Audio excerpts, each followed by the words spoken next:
that energy which powers us, that energy which flows through our bodies, which pumps our heart, which heals our wounds, which regenerates our whole system every single night, which keeps our organs and glands functioning as a whole system and cooperating together to keep us alive. That intelligent energy that operates non-stop, 24/7, in all of us, in all humans, all animals, all plant life, that energy which keeps us alive and runs our system, that designed our bodies, is that something that is separate from and superior to, or in any way greater than you or me or anything else? That energy which keeps all alive, is it safe to say that that energy is extremely magnificent, extremely magical, that it can design organisms and fully operate them on autopilot without your brain having to know anything about how any of this stuff works, without your brain having to know how your blood flows and feeds all the cells oxygen and nutrition, without having to know how your hair grows, without having to know how your whole system works. Your brain doesn't know how your brain was made. Your brain doesn't know how life works on autopilot. But does that mean that this I'm just going to call it divine intelligence, does that mean that this divine intelligence is not you, just because you don't know how it works? This divine intelligence is you. It is in your body. It is your entire system. It knows how to function completely. You don't have to even remember how to breathe. You just do it naturally. When you go to sleep, you just breathe naturally. Your body functions completely on autopilot. Is it safe to say that, can we call this God? Can we call this divine intelligence? And this is something that we all share in common. That same energy which put you together and beats your heart is the same energy in me. It is me. So if you look at things from that perspective, we are all one. We are all the divine. We are all God. We are all that divine intelligence.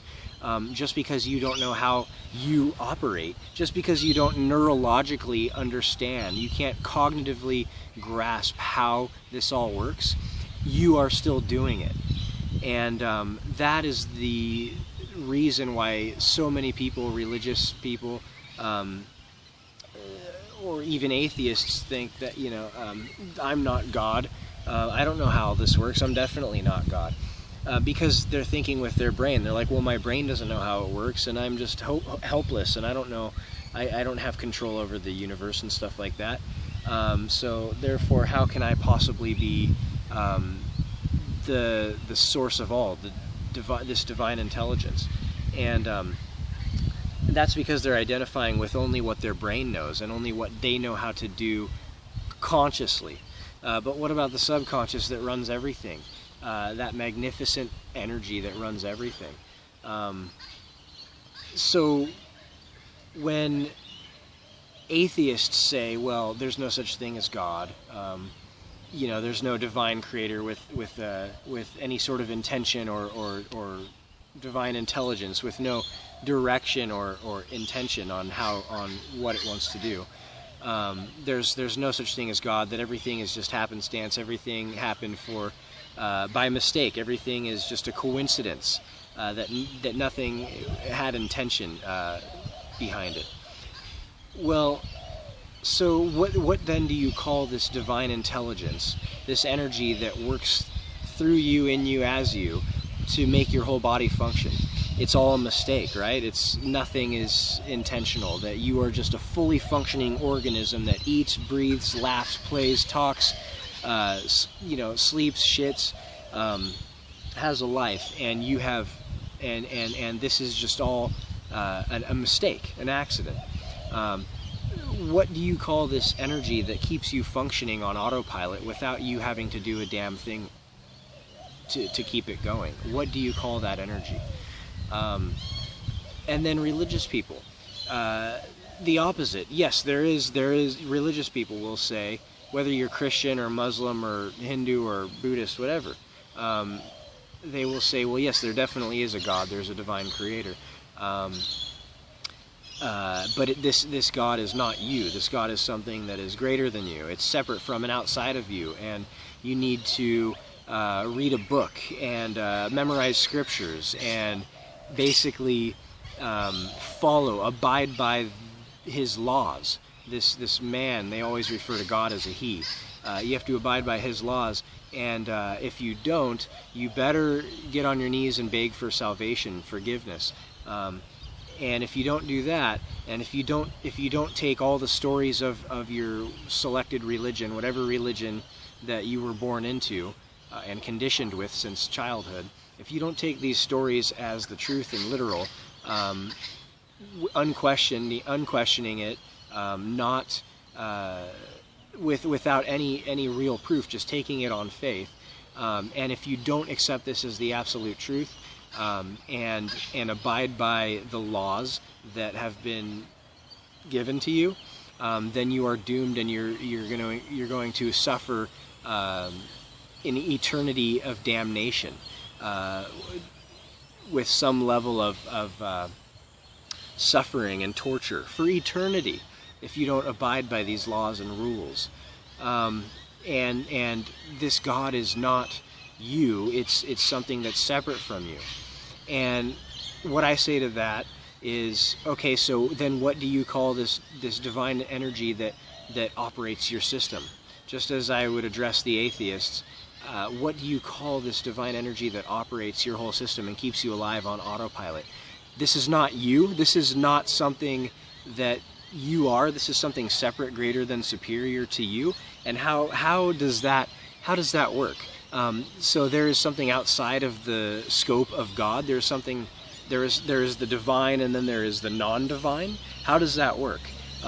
Because my understanding of God, or is the totality. It's all that exists. There's nothing that can be outside of the scope of God. God is all of creation and all imagination and all energy. God is everything. There's nothing that can be outside of the scope of divine intelligence.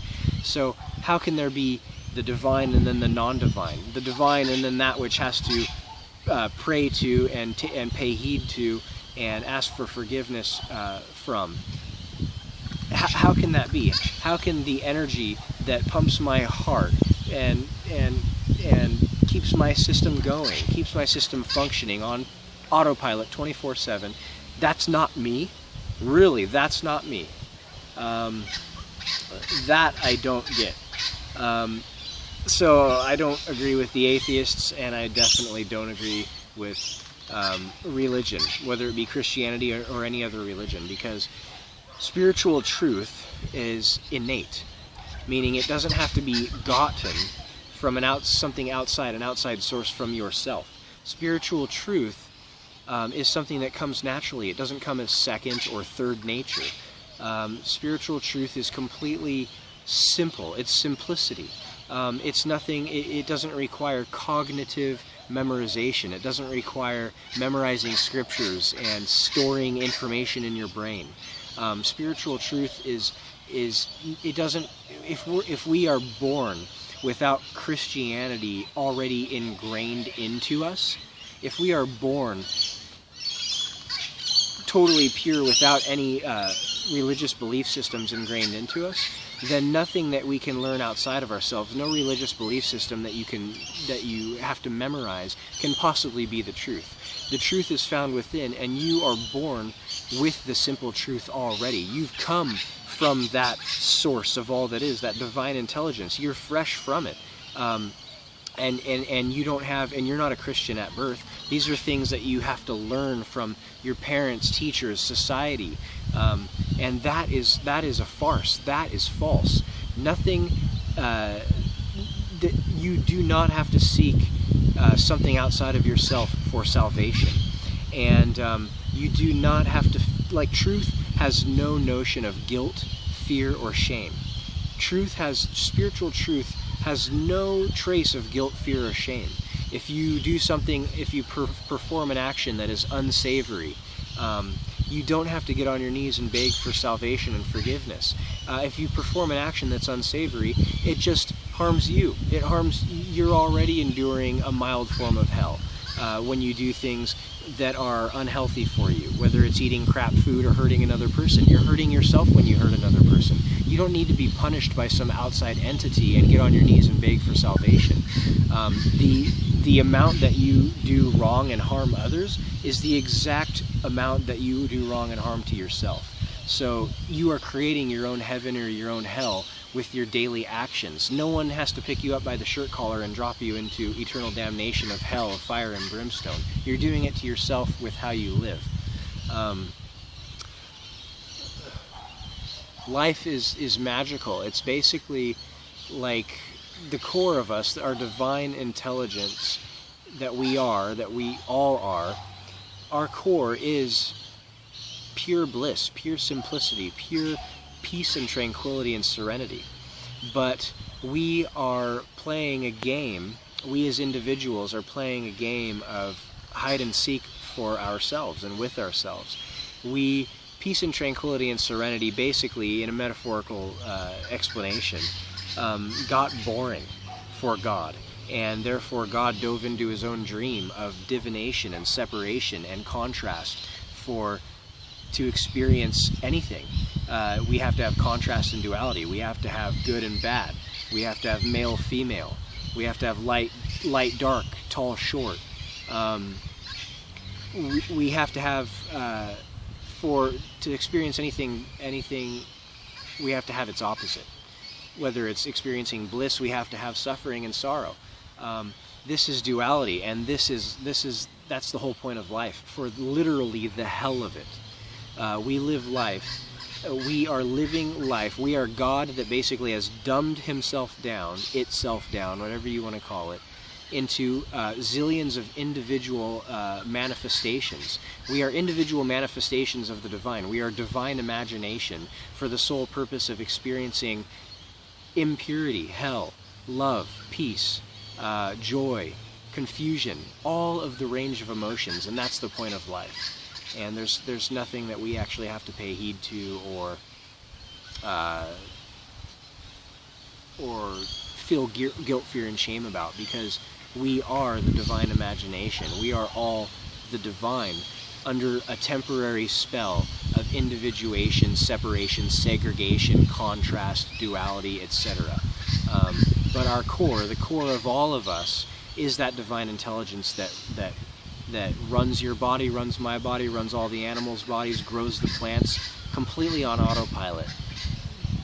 Operates the planets, moves the planets, it just does everything. That is us. It is not separate from, greater than, or superior to that which you are at your very core essence. Peace.